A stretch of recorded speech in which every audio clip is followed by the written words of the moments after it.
열린교회 성도 여러분 안녕하세요. 12월 7일 매일 성경 묵상하도록 하겠습니다. 오늘 나눌 말씀은 사사기서 19장 1절에서 10절의 말씀입니다. 함께 읽겠습니다. 이스라엘의 왕이 없을 그때에 에브라임 산지 구석에 거류하는 어떤 레위 사람이 유다 베들레헴에서 첩을 맞이하였더니 그 첩이 행음하고 남편을 떠나 유다 베들레헴 그의 아버지의 집에 돌아가서 거기서 넉 달 동안을 지내매 그의 남편이 그 여자에게 다정하게 말하고 그를 데려오고자 하여 하인 한 사람과 나귀 2마리를 데리고 그에게로 가매 여자가 그를 인도하여 아버지의 집에 들어가니 그 여자의 아버지가 그를 보고 기뻐하니라. 그의 장인 곧 그 여자의 아버지가 그를 머물게 하매 그가 3일 동안 그와 함께 머물며 먹고 마시며 거기서 유숙하다가 넷째 날 아침에 일찍이 일어나 떠나고자 하매 그 여자의 아버지가 그의 사위에게 이르되 떡을 조금 먹고 그대의 기운을 돋운 후에 그대의 길을 가라 하니라. 두 사람이 앉아서 함께 먹고 마시매 그 여자의 아버지가 그 사람에게 이르되 청하노니 이 밤을 여기서 유숙하여 그대의 마음을 즐겁게 하라 하니 그 사람이 일어나서 가고자 하되 그의 장인의 간청으로 거기서 다시 유숙하더니 5째 날 아침에 일찍 일어나 떠나고자 하매 그 여자의 아버지가 이르되 청하노니 그대의 기운을 돋우고 해가 기울도록 머물라 하므로 두 사람이 함께 먹고 그 사람이 첩과 하인과 더불어 일어나 떠나고자 하매 그의 장인 곧 그 여자의 아버지가 그에게 이르되 보라 이제 날이 저물어 가니 청하건대 이 밤도 유숙하라. 보라 해가 기울었느니라. 그대는 여기서 유숙하여 그대의 마음을 즐겁게 하고 내일 일찍이 그대의 길을 가서 그대의 집으로 돌아가라 하니 그 사람이 다시 밤을 지내고자 하지 아니하여 일어나서 떠나 여부스 맞은편에 이르렀으니 여부스는 곧 예루살렘이라. 안장 지운 나귀 2마리와 첩이 그와 함께 하였더라. 아멘.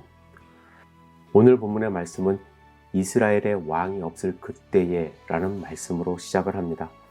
이 말은 단순히 아직 왕정시대가 열리지 않았다는 의미가 아니라 이스라엘 백성을 종교적으로 도덕적으로 지켜주고 중심을 잡아주는 역할을 할 존재가 없었다는 것입니다.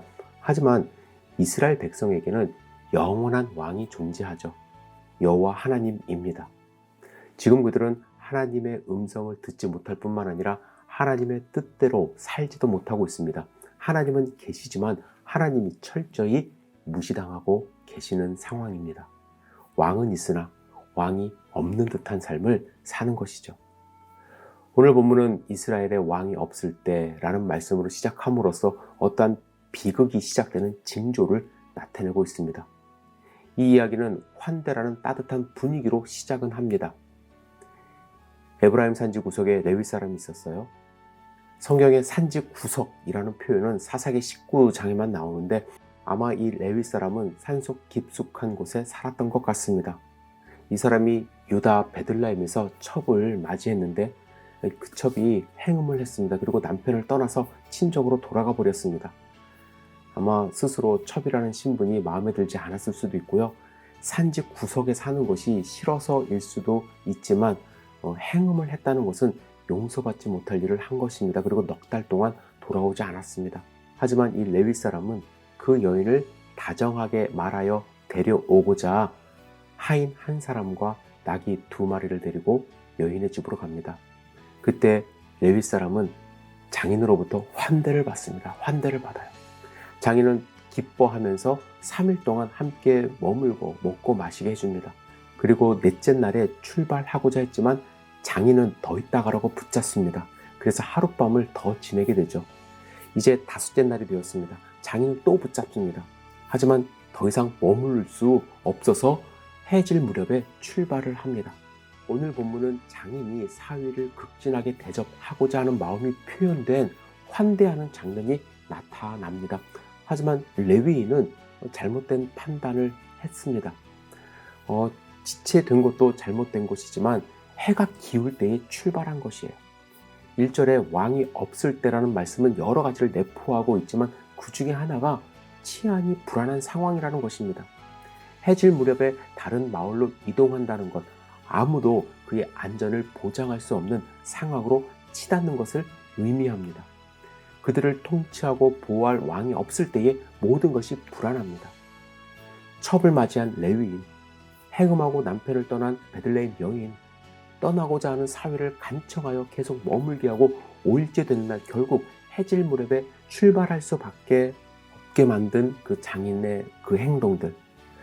언뜻 이렇게 보면은요, 한 가정이 어려움을 맞이했지만 결국 그 어려움이 해결되어가는 과정처럼 보입니다.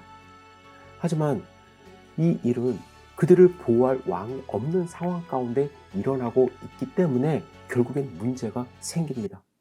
저는 이후에 어떤 비극적인 일이 일어나는지 알고 있기 때문에 오늘 본문의 상황이 상당히 불안합니다. 여러분은 어떠신지요? 환대를 받는 그 상황조차도 불안해요. 우리의 삶이 불안하지 않습니까? 우리를 보호하고 인도할 왕이 없다면, 우리를 다스릴 왕이 없다면 앞으로 어떤 일이 벌어져도 보호받을 수 없는 지옥과도 같은 상황으로 치닫기 때문에 우리는 불안한 삶을 살 수밖에 없습니다. 우리의 왕은 어디에 있습니까? 이스라엘이 왕이 없을 그때에 일어난 일들을 생각해 보면 너무나도 비참한 일들이 많이 있습니다. 하지만 우리에게는 왕이 있습니다. 우리를 창조하신 여호와 하나님, 전능하신 하나님을 왕으로 인정하고 섬길 때, 그의 말씀에 귀를 기울이고 순종할 때 우리는 평강의 하나님의 보호를 받을 수 있게 되는 것입니다. 오늘 본문은 환대를 표현하는 장인의 모습이지만 그 결과가 너무나도 안 좋은 모습으로 달려가기 때문에 우리에게는 불안한 모습으로 다가오는 그러한 환대입니다. 세상에서 베푸는 환대, 우리가 즐겨할 것은 아닌 것 같습니다. 무엇보다도 왕을 섬기는, 왕을 모시며 사는 하나님의 백성 되어야 될 줄 믿습니다. 기도하겠습니다. 전능하신 주님, 오늘 본문의 말씀을 통해서 하나님이 우리에게 주시는 음성을 듣기를 원합니다. 이스라엘의 왕이 없는 그때에 이스라엘 백성들은 너무나도 불안한 삶을 살았습니다. 지금 레위인이 그 가정이 어떻게 분열이 되어지고 또 나중에는 지파 간의 싸움이 일어날 것을 우리는 알고 있습니다. 그 전조로서 아무리 환대를 베풀어도 그 환대가 나중에는 비극적인 결말을 가지고 온다는 사실을 우리는 알고 있습니다. 주님, 평강의 하나님, 만왕의 왕을 우리가 섬기며 그 하나님이 우리를 다스릴 수 있도록 우리를 인도하여 주시옵소서. 하나님만을 섬기는 하나님의 백성 되기를 원합니다. 예수님의 이름으로 기도드렸사옵나이다. 아멘.